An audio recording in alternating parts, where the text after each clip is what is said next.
Everyone gather around. The photographer gestured broadly at my family, all dressed in matching navy suits and crisp white shirts for the annual corporate photo. Harrison Technologies founding family, together again. I smoothed my own navy dress, purchased specially for this occasion, and stepped forward with the others. My Uncle Robert, CEO of Harrison Technologies, immediately held up his hand. "Not you, Grace," he said, his voice dripping with the same condescension he'd perfected over the years. "This is for family members who actually contribute to the company's success." My mother shifted uncomfortably but said nothing. She never did when it came to defending me against her brother's jabs. "I am family," I said quietly. "Just because I chose to teach instead of joining the company." "Exactly." My cousin Diane smirked, adjusting her designer blazer. "Teachers don't belong in corporate family photos. This is for executives and future executives only." I looked around at their faces. My uncle, the mighty CEO. My cousins Diane and Peter, both vice presidents. My mother, head of HR. Even my younger sister Amy, fresh out of business school and already being groomed for management. All of them posed perfectly, their faces set in practiced corporate smiles. None of them knew about the other company I'd built while they weren't watching. The one that was about to change everything. "Fine," I said, stepping back. "Take your photo." Uncle Robert nodded approvingly. "Good girl. Know your place. Maybe you can teach your students about this moment, how the real world works." If he only knew how well I understood the real world. The photographer started arranging them, positioning the successful family members just so. I watched from the sidelines, thinking about the meeting scheduled for next week. The one where Harrison Technologies would discover exactly who owned Summit Educational Solutions. The company they'd been desperately trying to impress for months. "Grace." My sister Amy's voice pulled me from my thoughts. "At least make yourself useful and hold my purse while we take this." I took her expensive handbag, remembering all the times they'd treated me like this. The family disappointment who'd chosen to become a mere teacher instead of joining the glorious family business. What they didn't know was that 10 years ago, when I'd first started teaching, I'd seen a massive gap in the educational technology market. While companies like Harrison Tech were churning out overpriced, overcomplicated systems that nobody actually wanted, I started building something different. Summit Educational Solutions began in my classroom, with simple software I'd designed to help my students learn better. Other teachers started asking for it. Then other schools. Before long, I was running a tech company from my laptop during lunch breaks. But I kept teaching. Not because I had to. Summit had made me a millionaire within 5 years. But because I loved it. And because staying in the classroom helped me understand exactly what schools really needed. Now Summit was the largest educational technology provider in the state. And Harrison Technologies was desperate to partner with us on the upcoming $50 million state school board contract. "Perfect," the photographer called out. "Now let's get one with just the executive team." I watched as they rearranged themselves, preening and posing. Uncle Robert had been trying to reach Summit's mysterious CEO for weeks, sending increasingly desperate emails about partnership opportunities. He had no idea he'd been walking past her in his own hallways for years. "Grace," my mother finally approached me after the photos were done. "You know your uncle doesn't mean to be harsh. He just has certain standards for the family image." "It's fine, Mom." I handed Amy back her purse.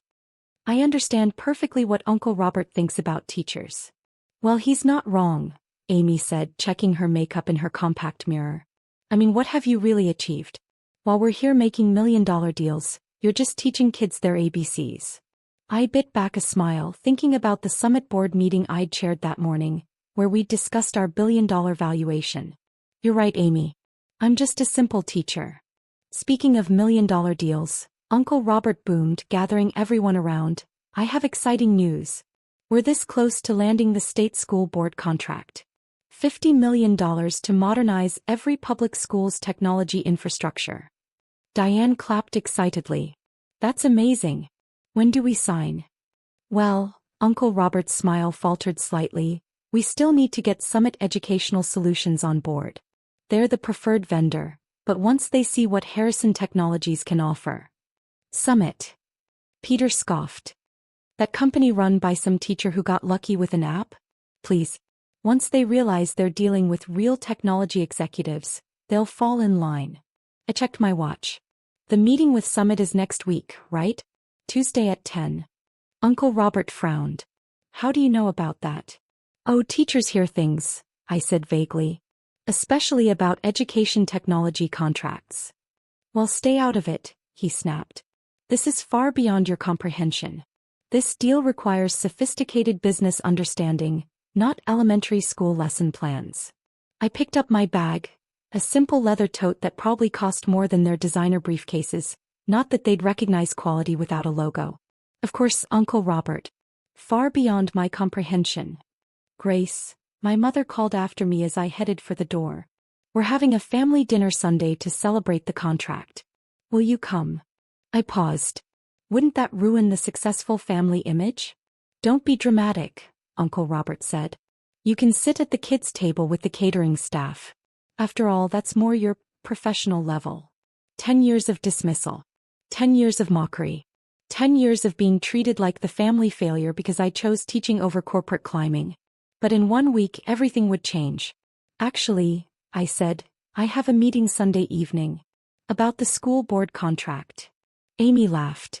What, are you going to tell them to buy more crayons? Something like that. I smiled, thinking about the documents in my bag. The ones that would show exactly who owned Summit Educational Solutions. I'm sure you'll hear all about it. As I walked to my car, a subtle Tesla that they probably assumed was rented, I heard Uncle Robert telling everyone about his brilliant plan to absorb Summit into Harrison Technologies once they had the contract. My phone buzzed with a message from Summit's board chair. Everything's set for Tuesday's meeting. Harrison Technologies won't know what hit them. I started my car thinking about the family photo I'd been banned from. By this time next week, they'd be begging to have Summit's CEO in their corporate portraits. Sometimes the best revenge isn't proving people wrong. It's letting them prove themselves wrong, then watching their faces when they realize who they've been mocking all along. Tuesday morning arrived with a buzz of excitement at Harrison Technologies. Through the glass walls of the conference room, I watched my family prepare for their big meeting. Uncle Robert paced nervously, barking last-minute instructions at his assistant. Diane and Peter huddled over presentation boards, while Amy fluttered around offering coffee to everyone except me. Grace. My mother's anxious voice caught my attention. What are you doing here? Your uncle specifically said no interruptions today. I glanced at my watch, 9:55 a.m. Just observing, Mom. After all, this contract will affect every teacher in the state. This is beyond your understanding, Uncle Robert snapped, straightening his tie for the 10th time. Go back to your classroom and let the Real professionals handle this. I settled into a chair in the corner, pulling out my laptop. Oh, I wouldn't miss this for the world. At exactly 10 a.m. my phone buzzed. A message from Summit's board chair. Ready when you are, Sue. The conference room door opened and my executive team filed in, all former teachers who'd helped build Summit from the ground up. None of them spared a glance at my family's elaborate presentation boards about revolutionizing educational technology. Where's your CO? Uncle Robert demanded, looking confused. I was promised a meeting with Summit's chief executive. Oh, she's here, my CO Sarah smiled, taking her seat. Just getting settled. I closed my laptop with a soft click and stood up. Shall we begin? The silence that followed was deafening. Uncle Robert's face went through a remarkable range of colors before settling on a sickly gray. Amy dropped her coffee cup, dark liquid spreading across the expensive carpet. What is this? Diane stuttered. Grace, get out. We're waiting for Summit Sue. You're looking at her. I moved to the head of the table, enjoying their shocked expressions. Grace Mitchell, founder and chief executive officer of Summit Educational Solutions. Though you might know me better as the family disappointment who's just a teacher. Peter started laughing nervously. This is a joke, right? Uncle Robert, she's just trying to embarrass us. Actually, Sarah cut in smoothly, sliding folders across the table. These documents confirm Ms. Mitchell's ownership of Summit Educational Solutions. Currently valued at $1.2 billion, with a 70% market share in educational technology. My mother sank into the nearest chair, her hand pressed to her chest. But you're a teacher. Yes, I agreed calmly. That's exactly why Summit succeeded where Harrison Technologies failed. I actually understood what schools needed because I was in the classroom every day. While you were all mocking my career choice, I was building something that would change education forever. Uncle Robert finally found his voice. The partnership agreement. The contract.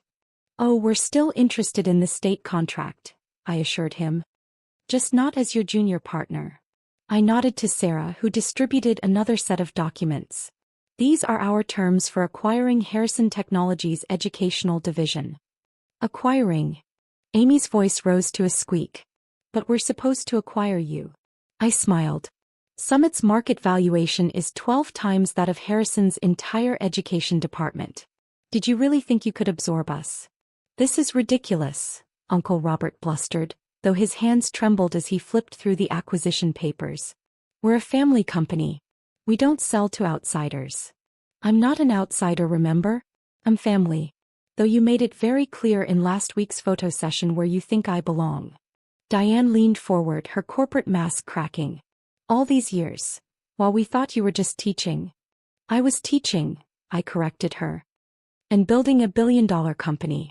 The two aren't mutually exclusive, despite what this family believes. My mother's eyes filled with tears. Why didn't you tell us? Would you have believed me? I looked around the table at their stunned faces. Every time I tried to talk about educational technology, you dismissed me. Every family dinner, every corporate event, you treated me like I was beneath you because I chose education over corporate ambition. Peter was frantically scrolling through his phone. Summit Educational Solutions, pioneer in AI-driven learning, revolutionary classroom integration, projected revenue $300 million this year alone. He looked up at me in disbelief. You're the mysterious CEO who's been revolutionizing educational technology. Not so mysterious, I said. Just invisible to people who think teachers don't belong in corporate photos. Uncle Robert stood up abruptly. This meeting is over. We'll have our lawyers review. Your lawyers have already reviewed everything, Sarah interrupted smoothly. In fact, your board of directors approved the acquisition this morning. They were quite impressed with Summit's offer, especially the part about keeping jobs intact during the transition. The room fell silent again as the full impact hit them. I watched the realization dawn on their faces. They weren't just meeting with Summit CEO, they were looking at their new boss. Now, I continued, shall we discuss the state contract? After all, that's why we're here. Amy raised her hand tentatively like one of my students. What happens to us? That depends, I said, thinking about years of dismissal and mockery. Summit values education and experience equally. There might be places for those willing to learn new perspectives. Even at the kids' table. The next hour passed in a blur of signatures and legal documents. My family sat in stunned silence as their precious corporate empire became a division of Summit Educational Solutions. By lunch, Harrison Technologies' educational department belonged to the teacher they'd banned from family photos. 3 months later, I stood in my new office, formerly Uncle Robert's, reviewing implementation plans for the state contract. The education division was thriving under Summit's leadership, though some changes had been necessary. Diane had surprised everyone by excelling in our teacher liaison program, finally understanding why classroom experience mattered. Peter had taken a coding course and was now helping develop new learning applications. Amy had actually asked to shadow me in my classroom, wanting to understand where Summit's success really began. Uncle Robert had retired, though he still sent occasional emails asking to discuss the family business legacy. My mother had finally found her voice, proudly telling anyone who would listen about her daughter, the CO teacher. A knock at my door interrupted my thoughts. The corporate photographer stood there looking nervous. Ms. Mitchell? The board requested new executive photos. I smiled, thinking about last week's classroom photos with my third graders. Schedule it during my lunch break. I have a class to teach this morning. Of course. He hesitated. And your family? Should I include them in the corporate shots? I looked at the old family photo on my wall, the one I'd been banned from, and then at Summit's latest earnings report. Yes, I said finally. After all, everyone deserves a chance to learn. My phone buzzed with a message from Sarah. School board loves the new technology rollout. Teachers are calling it revolutionary. I gathered my teaching materials, straightened my blazer, and headed for the door. I had a classroom waiting and after that a company to run. Because sometimes the best revenge isn't just proving people wrong. It's showing them that success comes in many forms, even from the kids' table. Especially from the kids' table. 1 year after the acquisition, I stood at the front of the auditorium at Summit's annual education conference, looking out at a sea of faces, teachers, administrators, tech developers, and yes, my family. The changes in them over the past year had been remarkable. After the initial shock wore off, each family member had found their own way to contribute meaningfully to Summit's mission. Diane had transformed our teacher liaison program into something extraordinary. Her corporate efficiency, when finally paired with actual respect for educators, had created bridges between the business and education worlds that were revolutionizing how we developed new technology. Peter's coding initiative had evolved into a full-scale program teaching students and teachers alike how to create their own educational software. He'd finally found his passion, not in corporate politics, but in actually building tools that made a difference. Amy had surprised everyone by enrolling in teacher certification courses. I want to understand both sides, she'd explained. Like you do. She was now student teaching in a 4th grade classroom while helping Summit develop new elementary school programs. Even Uncle Robert had come around in his own way. After 6 months of stubborn silence, he'd shown up at my classroom one morning, watching quietly as I taught my students about fractions using Summit's latest interactive software. I was wrong, he'd said finally as the kids filed out for recess. About teaching. About you. About everything. Now he served as an advisor to our board, his years of business experience finally tempered by respect for the educational mission we served. My mother had found her own redemption in creating Summit's family engagement program, helping other parents understand the vital connection between business success and educational values. And now, I concluded my keynote speech, I'd like to announce Summit's latest initiative, the Classroom Innovation Fund. Every teacher in our network will receive direct funding for educational technology projects they design themselves. Because the best ideas in education have always come from the people who understand it best, teachers. The applause was thunderous. In the front row, my family stood with genuine pride, not in corporate titles or profit margins, but in the real change we were creating together. Later that evening at the conference reception, the photographer approached with his camera. Family photo, Ms. Mitchell?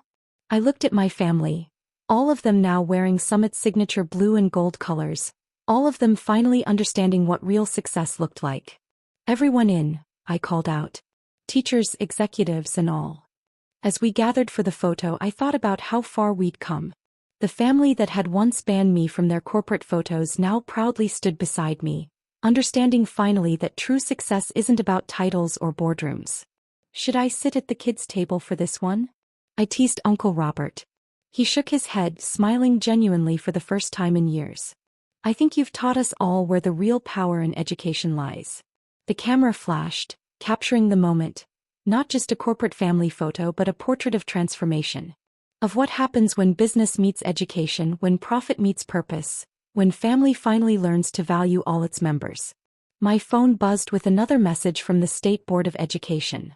Our latest learning platform was being adopted by every school district in the state. But that could wait. I had a family photo to take, a company to run, and most importantly, a class to teach tomorrow morning. Because in the end, I was never just a teacher. I was exactly what my family needed to learn. That sometimes the most powerful lessons come from the people you least expect to be your teachers. And sometimes the best place to build a billion-dollar empire is from the kids' table, one lesson at a time.